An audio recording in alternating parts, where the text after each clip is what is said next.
We are on learning some of the drashot, trying to understand how we get to certain laws that we have. We blow a tekiyah, followed by a truah, followed by a tekiyah, because the Torah did not spell out openly exactly all the sounds that you have to blow, which sounds you have to blow in an open fashion. Rather, we need to learn it out, derive certain of the laws from other situations of the Torah, whether it's from Yom Kippur or from the Midbar. So the last thing we said yesterday was on 34a1, where the Gemara had the question, the bottom of the column, first column, 44a1. Haitana me'ekora maite lo be'kesha, hashta maite lo be'gzera shaveh. The Gemara had a question. What this Tana, this rabbi, originally using the linkage of Rosh Hashana and Yom Kippur, the comparison of Rosh Hashana and Yom Kippur, and the Torah uses the word B'chodesh Hashvi'i, that says the seventh month, and from that extra word, he derived that the seventh month everything needs to be the same. The blowing of same way on Yovel, you blow a shofar. Yovel, the 50th year. We said on Yom Kippur they blow the shofar. It's a freedom. The slaves go back. The fields go back to its original owner. So too, just like over there was a shofar, so too over here is a shofar. Just like over there you blow a tekiah before the truah. Here also you blow a tekiah before truah. Over there you blow a tekiah after the truah. Here also. So we derive, and then when we came to the last law of how do we know you have to do 3 truot, 3 servings of cream cheese, as we said yesterday, it came on to another point called the Gezerah Shaveh. It came on to a different teaching from the fact that it says Shvi'i. We said it says the number 7 when it comes to Yom Kippur, and when it says number 7 when it comes to Rosh Hashanah, and he used the number 7, that's Gezerah Shaveh, that similar word, to teach us the law that you have to have 3 kiyot, 3 truot, each one preceded by a tekiah, from that linkage from a Gezerah Shaveh, from the same word, instead of using from the word B'chodesh Hashvi'i, instead of using the extra word the 7th month. Why don't we use that to put them all together? So the Gemara says the following. The Gemara says now on the top of the page 34a1, Hachikama. This is what the Braita meant to say. Ilav Gezerah Shaveh. If we would not have had this law called the Gezerah Shaveh, having the same word in both places, Hava Matina Labekesha. I would have learned it out, the law, from a Hekesh, from the fact that the Torah writes the word the 7th month. And I would say in the 7th month, they all come together, the blowings of Rosh Hashanah and Yom Kippur. But now that we have a Gezerah Shaveh, Hekesha lo tzarich. I do not need the Hekesh. I do not need to come on to this Hekesh, and the Gezerah Shaveh is stronger than the Hekesh. And therefore, the Gemara is now saying this is going to be the limud, the teaching now that we know. Morning, Jaime. Morning, Rabbi. Morning, that we know that on Rosh Hashanah you have to blow 3 truot, and you have to go ahead and use a shofar when the Torah does not say shofar, and that you have to go ahead and have a tekiah before and then a tekiah afterwards. All comes from this Gezerah Shaveh. Comes from this Gezerah Shaveh. Right. So Rashi indicates that Rashi's language here is that David's asking a great question. The Gemara is now saying that a Gezerah Shaveh is greater than a Hekesh. The Gezerah Shaveh, that the fact that there's the word that the word 7 is written by Rosh Hashanah, 7th month. The word 7 is written by Yovel of on Yom Kippur of Yovel of the Jubilee year where you blow the shofar. It says 7. And we're saying that halacha Moshe Sinai, that Hashem told Moshe and Sinai that the reason that this 7 and 7 is teaching us that they're the same. that Yom Kippur and Rosh Hashanah have the same laws, and you apply the laws by Rosh Hashanah to Yom Kippur. The Trua, Torah mentions the word you got to do this crying sound on Rosh Hashanah. And it also says by Yom Kippur, crying sound. It's like they're together, and therefore, if you have a total of 3 truot between the two of them, meaning it says by Rosh Hashanah 2 times truah, and it says by Yom Kippur 1 times truah, they connect together, and therefore you add them together, and you have a total of 3 truot with 3 crying sounds, each preceded by a tkiya and followed by a tkiya. That is, Rashi says, from Halacha L'Moshe Mishinai. And it would seem from that the fact that that type of teaching that's going from rabbi to student and rabbi to student is stronger than the teaching of a hekesh. So the commentaries say over here. So let's see what they and this commentary over here. They say, see, it seems the way I would understand it, it would seem like this, that if the rabbis of the Gemara, right, would be able to expound certain things, how if if they see certain things, they were able to go ahead and say, this is what this teaching is coming to teach us. But then there's something that it's not that the rabbis are able to see it from there, but rather they're able to go ahead and they have a certain tradition that this is not they're able to discover it, but rather they're able to have this tradition from rabbis going from generation to generation. I have another sefer I want to take out. That is true when you have a clear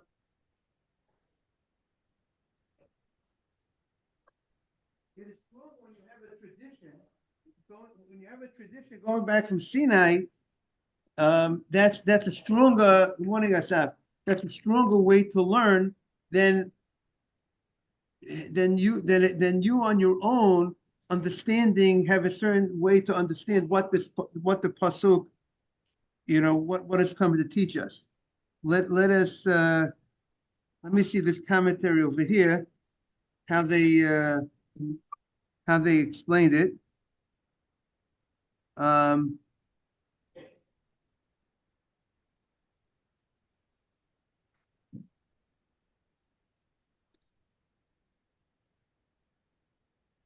Okay. I don't see much that they say again.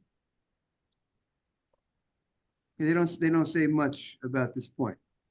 Okay, we have to see a little bit more about it. But that's what a Gzera Shaveh is handed directly down from generation to generation.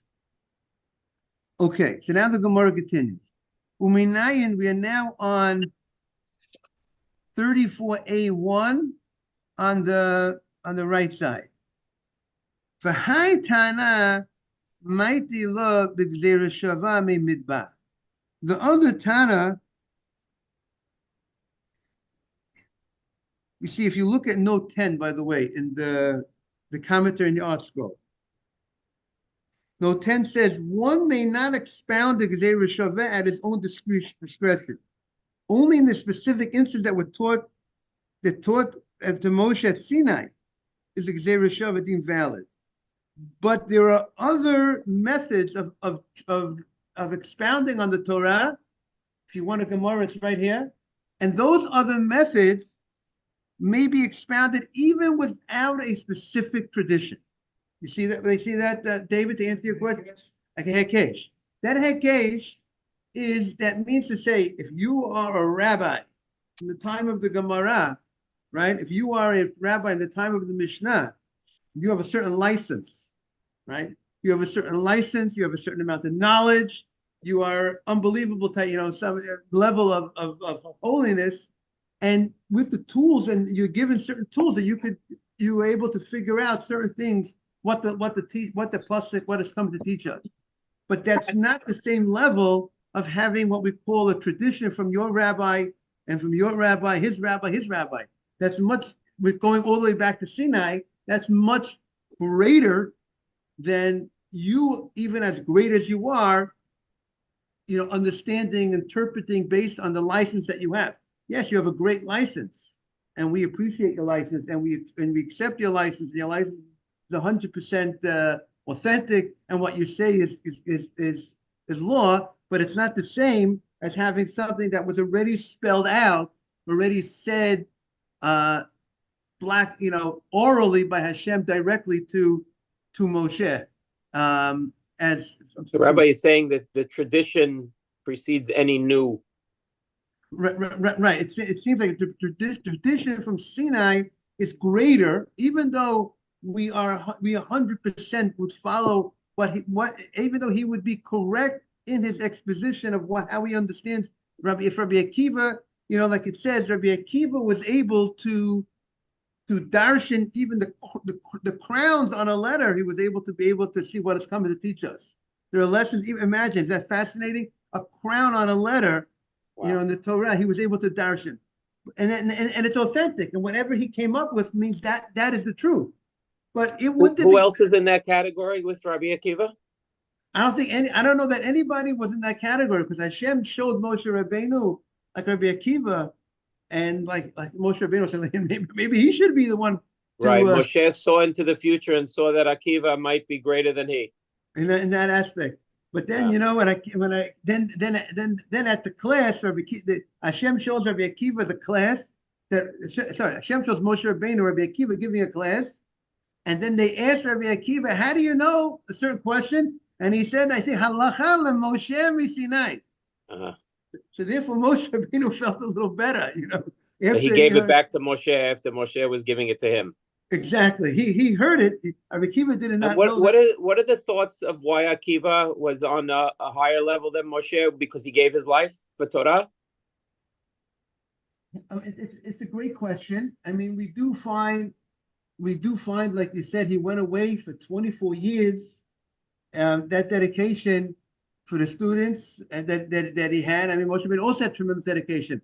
It's hard to know. I mean, also the fact that Rabbi Akiva was really this Baal Tshuva in a certain sense. As you know, in the beginning, he had a hatred for rabbis.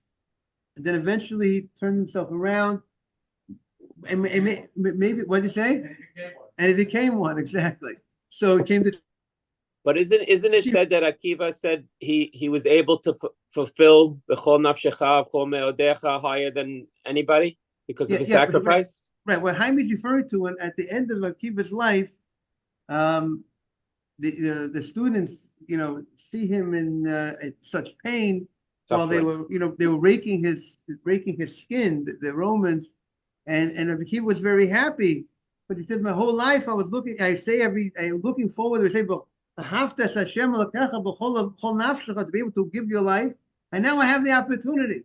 But see, Jaime, that happened at the end of his life. So I don't know that he was given. The question was he given ahead of time that ability because what he's going to do at the end of his life? That I don't know. But it just shows you what type of unbelievable person he was. It's a good question. Why did he reach that amazing level? But we could see, from the, sometimes you can see from the end what type of person, what type of person the person was in the beginning, indicative of what type of person he was. So the Gemara says, we're on 34a1. Tana mighty love just to be midbar, just to bring everybody up to date. We have a new person that, remind me your name. Benjamin has joined us today. That just to bring up to date, we said that every truah. Rabbi, something's wrong with the sound. Are you covering the microphone by any chance? Oh, maybe. Is it better now? No. No. I don't know what the. Okay. Sorry. Okay. I'm not sure why the microphone is that any better? You can hear a certain amount. I can hear you good enough. I'm okay. Oh, maybe Ralph, you closed, you muted. Ralph, maybe you muted. Would that make it better? No, it's been fine the whole time. Maybe it's Jaime's end. It's my phone. Don't worry about it. Sorry. Okay. So the Gemara says that if truah The Torah says you blow. The Torah talks about a trua sound, crying sound that you're supposed to blow on Rosh Hashanah. The Torah does not mention the word tekiyah on Rosh Hashanah. It doesn't mention the word tekiyah. The word tekiyah, which indicates this straight sound, is not mentioned on Rosh Hashanah. It's all trua. And the Gemara wanted to know where is the source that the trua, that crying sound, has to be preceded by a tekiyah and has to be followed by a tekiyah. Where do you know that from? We know that's what we do, and we know that's the law, but we need a source for the law. So the Gemara earlier used a lesson from Yom Kippur, which now called Gzeira Shaveh, from Yom Kippur. But the law of Yom Kippur, we learn over there, Yom Kippur, we see that it has to be a tekiyah afterwards and a tekiyah before. So we also apply the law of Yom Kippur to Rosh Hashanah. That's what the Gemara said before. However, now the Gemara introduced us, there's a different Tana, a different rabbi, that did not feel you could use Yom Kippur as a source, and rather the source was some other situation from the Midbar, from the Jewish people in the desert, where there were also blowings. Maybe they blew, maybe they used a trumpet, and we'll see how the Gemara is going to talk about that. But there was also the blowing of sounds in the Midbar. When the people would travel, they would blow. When they would call the people together, gathering of the people, they would blow. And we'll see different sounds they would blow. And we're going to learn from those blowings to our blowings.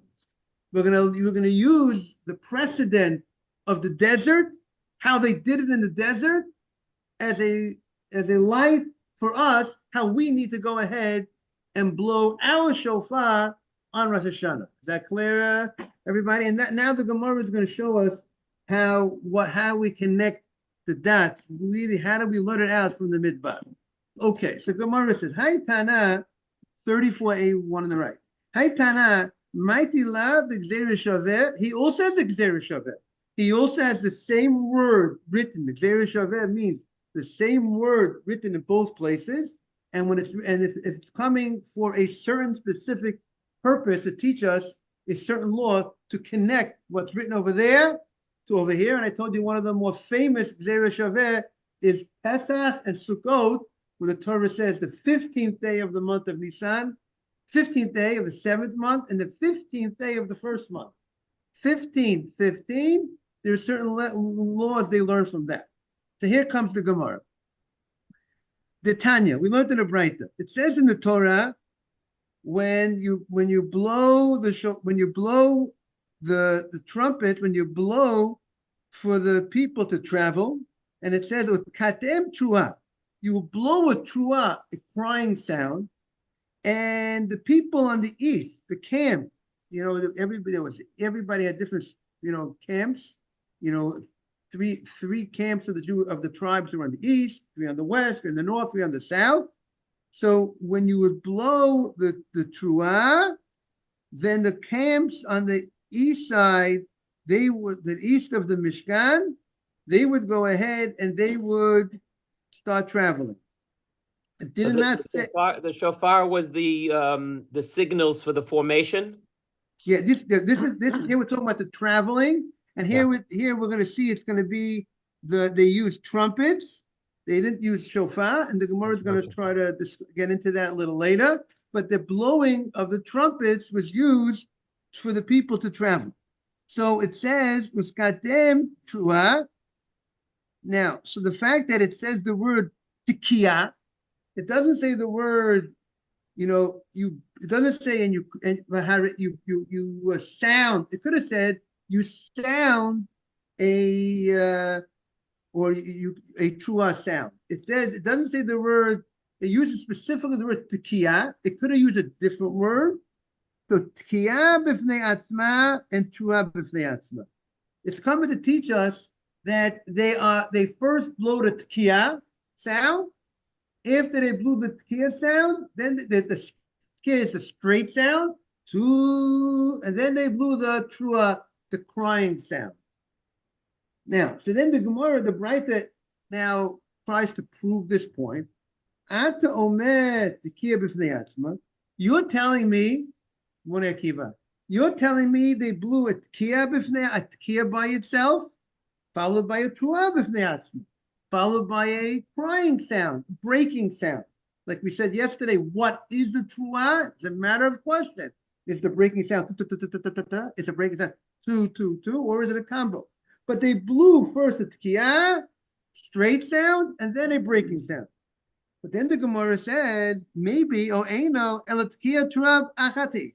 Maybe the text, when the pasuk says you blow a truah, maybe it doesn't mean separate sounds, kia, and then a truah. Maybe the word you blow, the first word is just explaining what the sound is. It's a way of it's katem. It's katem. You blow a truah. It's not talking about two different sounds.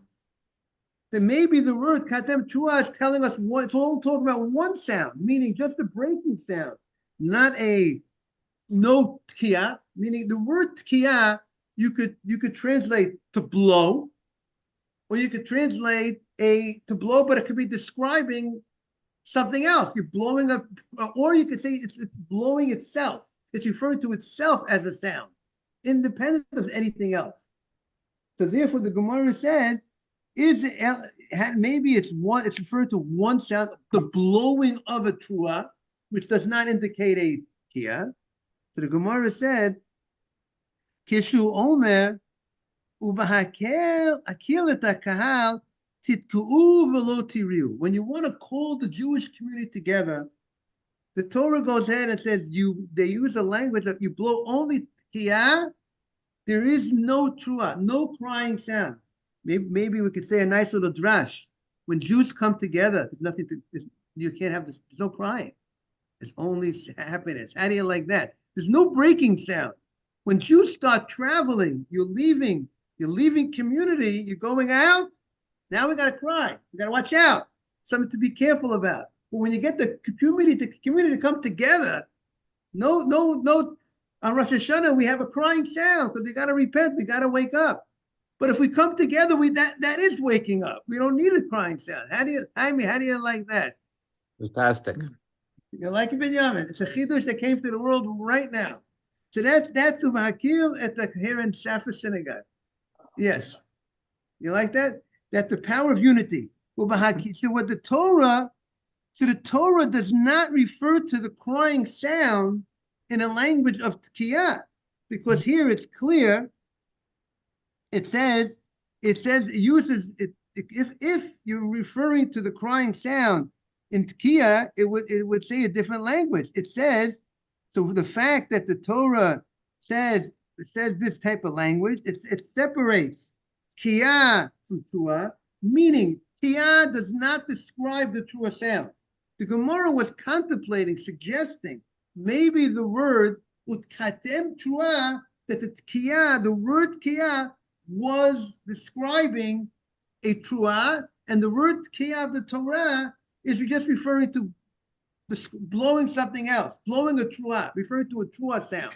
But we see clearly when it comes to gathering the people, the word tkiyah does not describe a crying sound. Tkiyah means itself; it means a straight sound. So if that's the case, so here also, when it says when the camp is traveling, it says utkatem truah. It means a tkiyah sound, a straight sound, and then a breaking sound. It's a little technical, everybody, but that's what the Gemara is understanding. What the pasuk is coming to teach us based on the language that it is using. Again, the Gemara was suggesting the word tkiyah could be referring to a crying sound. It's just a blow. And we clearly see that that it's not referring to a crying sound. It's definitely referring to a straight sound. So now the Gemara says, so we've just established that when they traveled, there was a tkiyah by itself and a truah by itself. They would have to blow a tkiyah first, open up with a tkiyah, with a straight sound, then open up with a crying sound. Uminayin. Now, so we learn from here, Tokim Shuta Lifnea. Now, so now the Gemara is let's go the order. How do we know How do we know minayin token truth? How do you know you blow a straight sound before that crying sound? Tamalomat katem trua. It says kia and then trua. That's how we know the travel. First comes the kia, then the trua. But the pasuk only says katem trua. But how do we know after the trua, after the crying sound, you do a straight sound? How do we know that? Minayin. By the way, if you want to say it also a little drash, we never end on a crying sound. How do you like that? There's always the crying sound is always followed by a tkiya, by a straight sound, which is straight is representative of. It can only be cream cheese, right? Got to have the bread on top and the bread on the bottom. The cream cheese is the crying sound. We said is that we as Jews, even though we might have to we cry, we have to shape up, we have to be concerned, we have to do the right thing in life. But at the end of the day, we have to have a confidence and a bitochon. And therefore, we're going to end with a what? Doo, which is a winning sound, which is a sound of, like we said, it's a sound of unity. When you bring the people together, it's a sound of kingship, sound of, when something is not broken.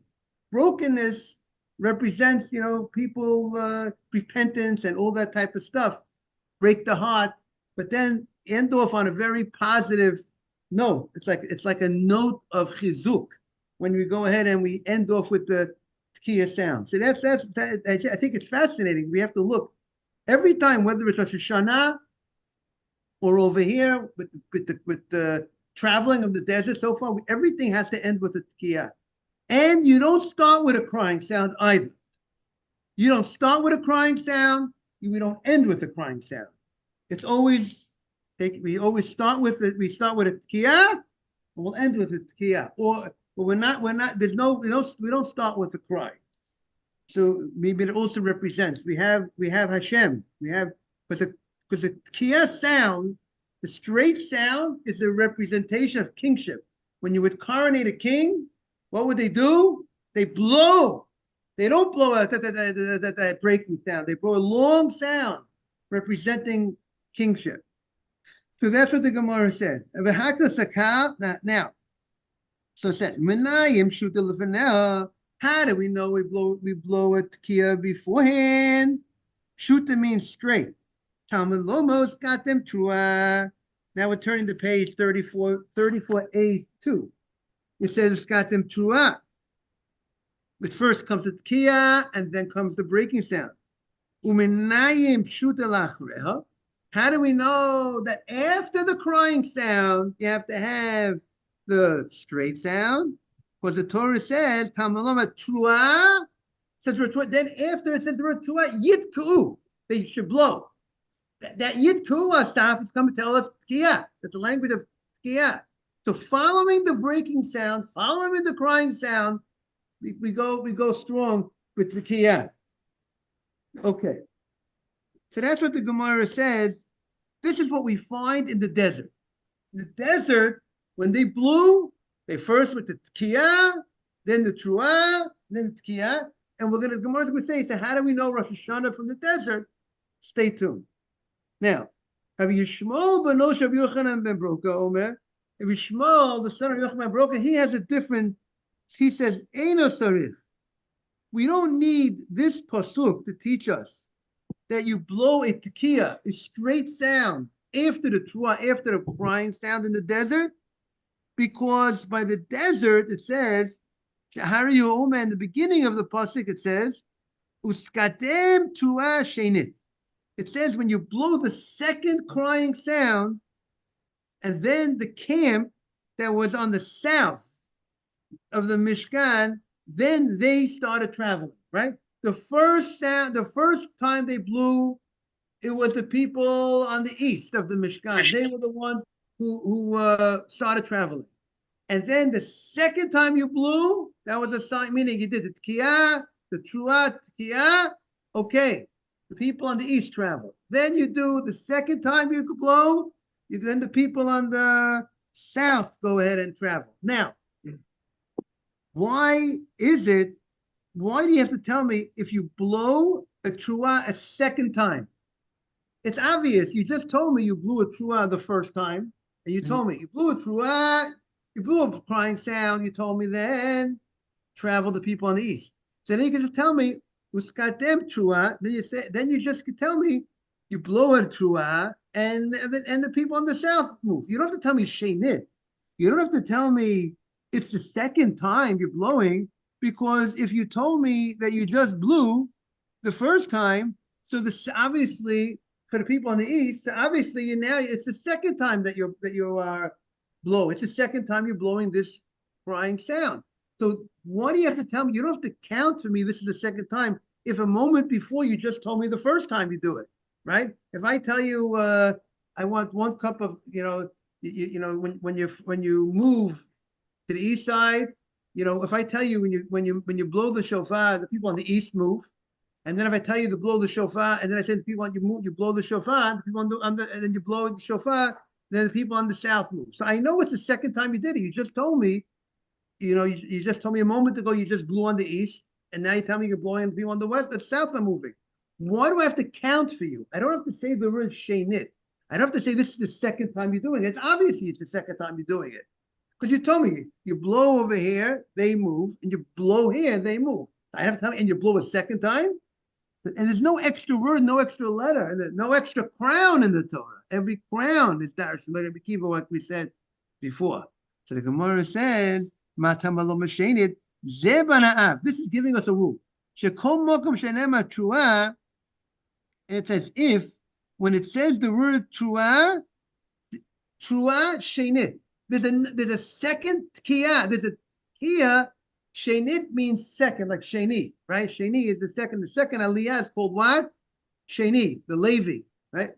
That's the second aliyah. So that's the Shenit, is that it follows Truah Shenit. There's a second kiyah that must follow that crying sound. That's what the Gemara says. There's always a kiyah that's second, that's following the truah. That's